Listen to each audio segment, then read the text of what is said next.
हेमराज राम, यहां एक तरफ कांग्रेस भारत न्याय यात्रा निकाल रही है, दूसरी तरफ आपने तो अपनी अगले 1 महीने तक की सभी यात्रा को आपने स्थगित कर दिया, रद्द कर दिया। मामला बहुत गंभीर चल रहा है क्या पार्टी के अंदर? देखिए, पार्टी के अंदर कोई मामला गंभीर नहीं है। और आपको मालूम है कि आज दिल्ली में पार्टी कार्यालय में जनता दल यू के राष्ट्रीय पदाधिकारियों की बैठक है और कल जो होने वाली बैठक है उस बैठक का आज एजेंडा भी तय हो जाएगा और उसी एजेंडे के तहत जो है कल बैठक होगी। अब न्याय यात्रा की बात हो रही है तो न्याय यात्रा अगर निकाल रहे हैं, कांग्रेस की तरफ से ऐलान हुआ है तो निश्चित रूप से हम कहते हैं कि वो स्वागत योग्य बातें हैं। ये कार्यक्रम स्वागत के योग्य है और जनता दल यू की क्या भूमिका होगी इसमें अभी कल सब कुछ स्पष्ट हो जाएगा। आज बैठक है, कल बैठक है, सारे बिंदुओं पर बैठक है। इंडिया गठबंधन के अंदर किसी तरह का कोई मतभेद मनभेद भी नहीं है और जिसको लेकर तरह तरह के लोग कयास लगा रहे हैं।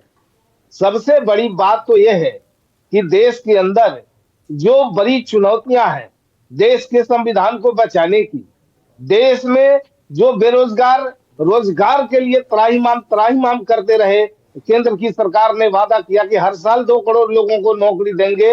अब तक नौकरी कितना दिया यह देश की जनता देख रही है। नौकरी के नाम पर बेरोजगार देश के ठगे गए हैं।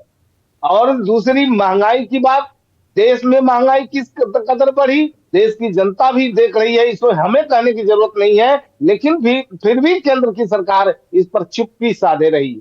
मणिपुर जैसी घटना हो गई देश के अंदर, उस मामले में भी सरकार चुप्पी साधी रही। महिलाओं के आबरू और अस्मिता की रक्षा का सवाल था, उस सवाल पर भी केंद्र की सरकार फेल्योर रही। किसानों की आय दुगुनी करने की बात थी, उस पर फेल्योर रही।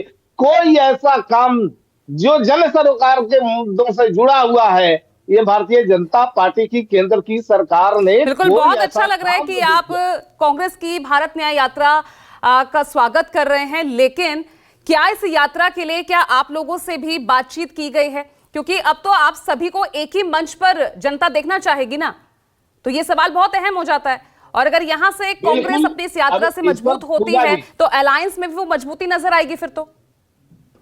पूजा जी, कल हमारी बैठक है और उस बैठक में सारी चीजें स्पष्ट हो जाएगी।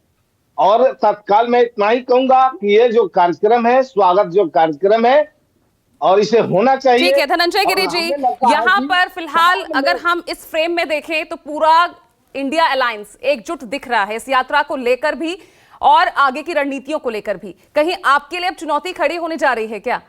क्योंकि ये यात्रा का जो